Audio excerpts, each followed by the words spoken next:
Okay, so starting off, I'm going to explain how to name the polynomials by both degree and number of terms. So starting off with the terms, let's say we have one term. That would look kind of like this example over here with 3x. And that is called a monomial because it has one, and that's what mono means, because there's only one here. And if we had two, that's bi, or binomial. So we have one term here and another term here. 3 terms is a trinomial. Again, we have that tri, just like tricycle, trinomial. So we have 1, 2, 3 different terms.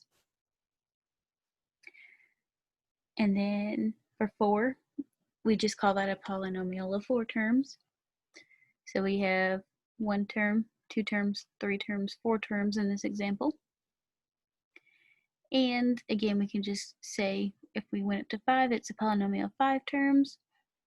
And it's 1, 2, 3, 4, 5, and that's kind of how we can tell about that. Now, if we go over to degrees, this works a little bit different in that the degrees kind of tell like what power it is to, or the exponent. So if we have a degree of 0, we call that a constant. So that would just be a normal number like 4, 3, 2, or 1, something kind of like that. Now let's say that we had a degree of 1. That would be a linear function because we have 2x plus 1. That would be an example. And our 2x over here is going to have that little power of 1. And that's where this comes in from. So over here you can see that this has a power of 2, power of 3, power of 4, power of 5. And so with the power of 2, that's called quadratic. Power of 3 is cubic because it's to the power of 3. Quartic is to the power of 4, and quintic is to the power of 5. So here, now I'm going to be doing an example of adding 2 polynomials. So what I like to do is I just like to stack it up so I have like terms. So I'm going to have x squared minus x plus 5 on top of 6x squared plus 2x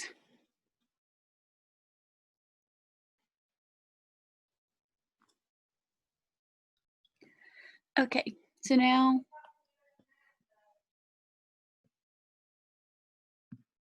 what I do here is we know that there's a invisible 1 in front of these x's here. So what is 1 plus 6? That's going to be 7x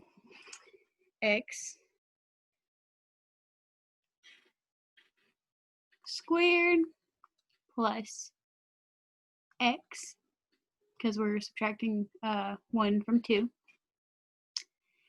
And then what we have here is we have minus 5. So when we combine like terms, it just lines up very easily, and it's easier to get that. Now at the bottom I have an example of subtracting.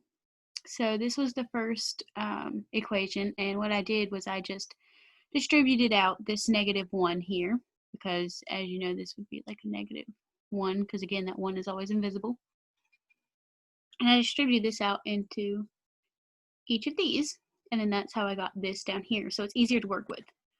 So what I'm going to do is I'm going to do 3x squared minus 8x plus 7, and again just turning it into this makes it a whole lot easier to kind of deal with, especially because we have negatives in here. So negative 2x squared plus 6x minus 12. Oops. Oh well.